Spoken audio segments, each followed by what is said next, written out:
Manipuri Wari Pambi Senena Tabiri Bokumnamakku Taramnoksari Tenali Ramgi Lausing Wari Matang Matang Maka Satazarpagi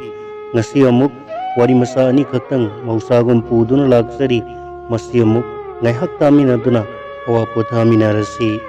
Ahan Bagi Wari Masa Sigi Mamingna Puranba Namduna Thabak Sizinaba Haibasini Tenali Ram Hauzik ase Ningthau Krishna Devarai gi darbar amasung mahaki leibak khakta natana makoiga thangnana leiba ningthau singi leibak miyam marakta su mahaki angakpa lausing leitaba potchu khudakta wakhal gi mating na sagalaga leihanba ngambagi lausing amasung pairki lausing leibada matam adugi hainingai leitabagi maramda ngangnapam oire i ningthau gi darbar mayaida mayam pumnamakki mamangda Mana mathum sauna fangkiba loinana madugi mingchat yengduna mayamgi thagatna pham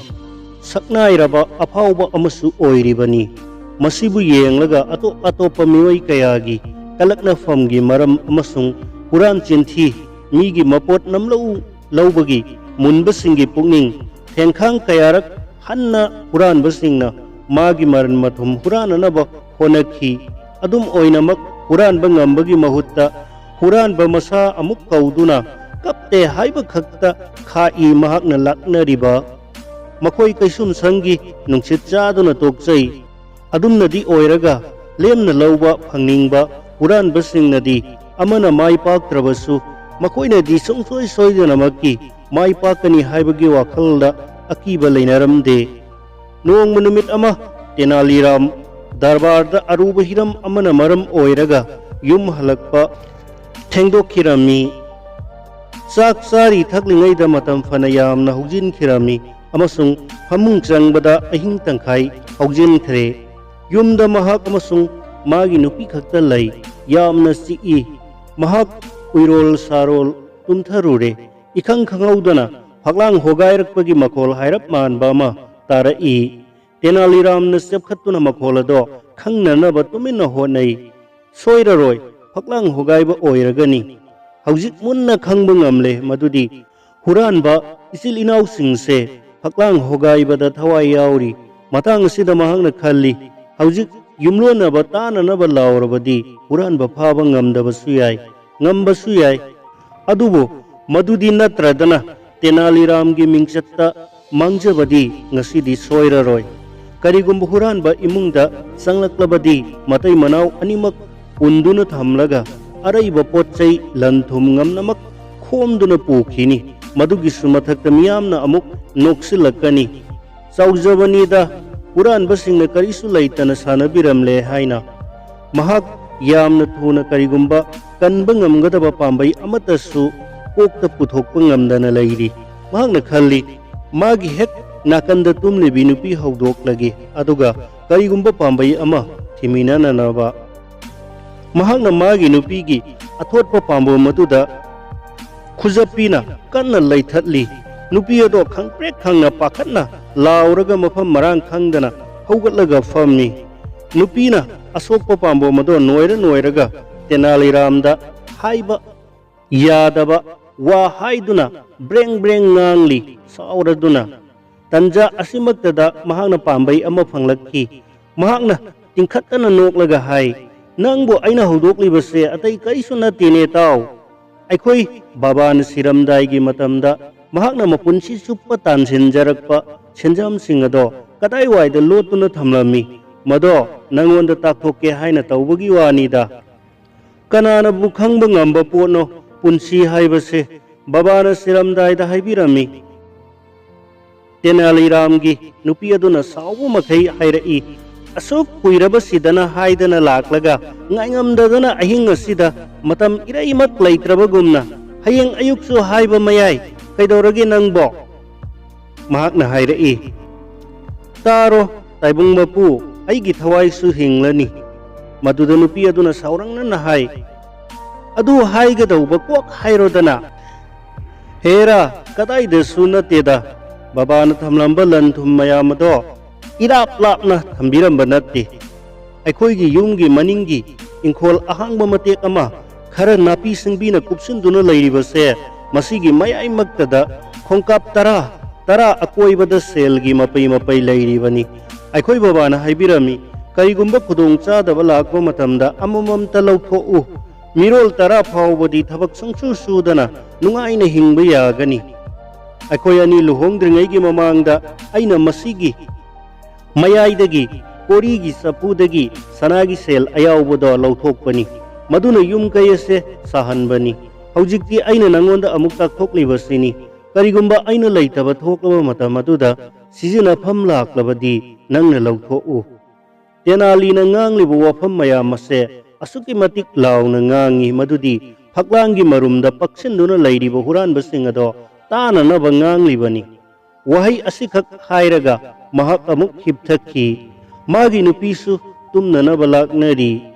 Tenaliram hipthakhibaga kuide gragarna kholaki mase tausinaba matatni huranbasing ado kadaida lairi khangba ngamnanaba honaribani हौजिक्ति हुरानबसिंग अदुना फक्लांग होगाइबा तोकलगा इंखोलदा चटलगा असोंगबा नापी सेंगदोकलगा लैबाक तौरी हाइबसे महांगना सेंगना खंगबा ngamlami हौजिक हुरानबा खुदपु मी लाइकीदना ngamjabi थादुना लैबाक अदो तौना नोंगानफुम तौरक्ले अदुबु मसे हुरानबसिंगी वखलदा चंगबा ngamlamde लैसिन थांगली Tenaliram हौगलगा मागी इंखोलमदा तपना लाई मी लाकपगी वखल थोइदोकना खल्लुदे हुरानबसिंग अदो मखोई मसा मसागी मथौदा कन्ना थबक chilli तेनालीना अहम कया खौदेमलगा हाइरई मयाम थबक सुम सुबिरमु आई करिनो चाना थंगनबा खरा लौजरुखिगे हुरानबसिंग अदो तेनालीरामगी मखोल ताबदगी ममई मकोक खंगदना हौदुना थादुना चेनखी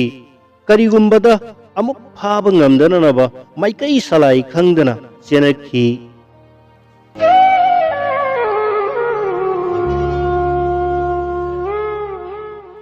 अरोइबगी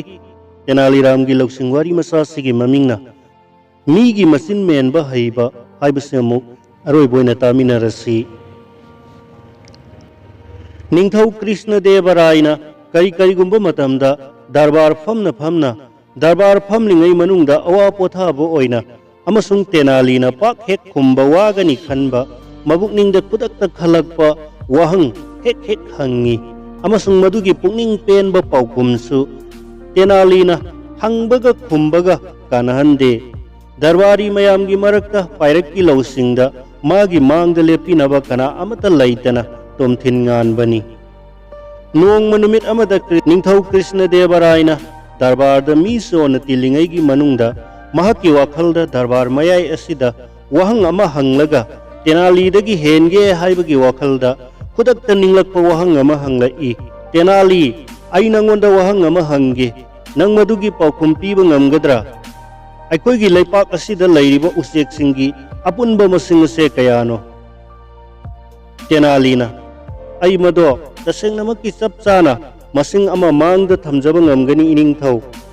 मसीदा यामना लुरिबा अमना ननाय एहाकती करिसु नचदे इथक थोंगबा ननाय एहाकु सामरक हेना ताकपीबा ngamba अखंग हई कया मरुमसु सोना लेंसिन बिरिदो मखोई मयाम लैना मखोई मयामबु थवई उसितना अइना खंगबनी हाइदुना हेक्ता खुंबा हाइबसे लैपाक मसा तादबा मी अमा ओइना थोकलगद्रा खंजबनी तेनालीना चिंगलेमना हाइरकपनी हौजी अमुक निंगथौना तिल्लीबा दरबारी सिंगी माइकैदा येंगलई दरबारी खुदिंगमक मंगोंदा हंगबिरक्तनबगी मरु लुक्थदुना लैनरंबदो निंगथौना उरुई फारे कनानाबु उसेकी मसिंग हाइबा ngamgani मसा पानुना कोइपाई पाइबा मफम अमतदसु लेंगदना लैबसु नतबा उसेक मखल अमतसु नतबा अपुनबा उसेकी मसिंगदी लाइरदना उसेकी फुरुप मखल अमा फावबा खंदोकपा वागनी वहंगी पाउखुम पीनरबगी कनासु थौरांग उबा फंगदे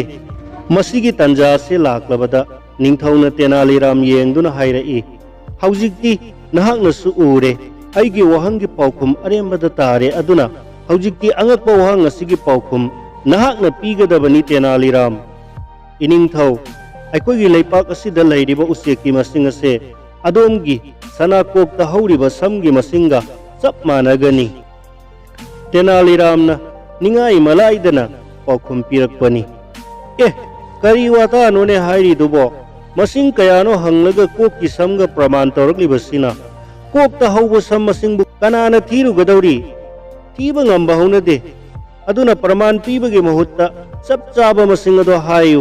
निंगथौना खरा पेन फातना तेनालीरामदा हाइरकपनी। चुमी चुमी निंगथौ अइना हानना प्रमाण पीजबनी करीगी चप चाबी मसिंग लैरोइदगे अखोइगी लैपाकता लैरिबा अपुनबा उसेकी मसिंग असे चप चाना लाख अमा लिसिंग तरामाथोइगा चामा तरामाथोइ लೈ अदोमना थाजबिद्रगा मसिंग अमुक्तंग थिहनदुना येंगबियु तेनालीना पोंगना हाइरई। यारे फरेने मदो मसिंग थिहनदुना येंगबो मतमदा उसेकी मसिंग करिगुंबा वालंबा थोक्लबदी करम तौबा ताबा निंगथौना हंगई। तेनालीरामना इनिंगथौ करिगुंबा ननाइना हाइजरिबा मसिंग असे वालंलबदी मखोइसिंग अदो मखोइगा मरी मता थोकपा अतोप्पा लैबाकसिंगदा लैबसिंग अदुगा उनबा चटखिबा ओइगनी। तेनालीना चिंगलेमना पाउखुम पिरकपनी। फरेने मदुसु यारगेने अदुबो नहांगना चप चाबनी हाइदुना पीरिबा मसिंग असिदगी करिगुंबा हेलमलबदी निंगथौना हंगी। मदुदी यामना लाइबा वाफमनी करिसु नते मखोइसिंग अदो थंगनबा लैपाकतगी मरुप मपांगसिंगना उनबा लाकपा ओइबा ताबनी तेनालीना हाइरई।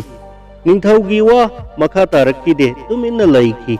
कृष्णदेवरायना तिल्लिबा दरबारी सिंगदा येंगलगा हाइरई मखोइसिंग असिना तेनालीबु सिंदोकनबगिदमक्ता असेंगबा तंजा लुमदुना खुदोंचाबा खुत्तगी नांथोहनखिदननबा होनखिदबा कनासु याउदे मसे खंगलगे मतागुम निंगथौना हाइरई। तेनालीना अवांगबा थाकी फमकंदुना फंगलिबा अमसुंग महाकु इकाई खुमनरिबगी मरम मियोइबना खंगबदा वाबा महाकनदी खंगबा ngamba असिननी कना लै हौजिक वाहंगी पाउखुम पीबा ngamba महाक मसागी पाइरक्की लौसिंगतना पुनमक वा nganghndana तुमिन्ना लैहनबा नत्रा। असुमना तेनालीगी पाइरक्की लौसिंग असिगिदमक्ता दरबारी सिंगे मफमदा तेनालीबु हाइनिंगाई लैतना थागतपगा लोइनना मना पीदुना इकाई खुमनखी।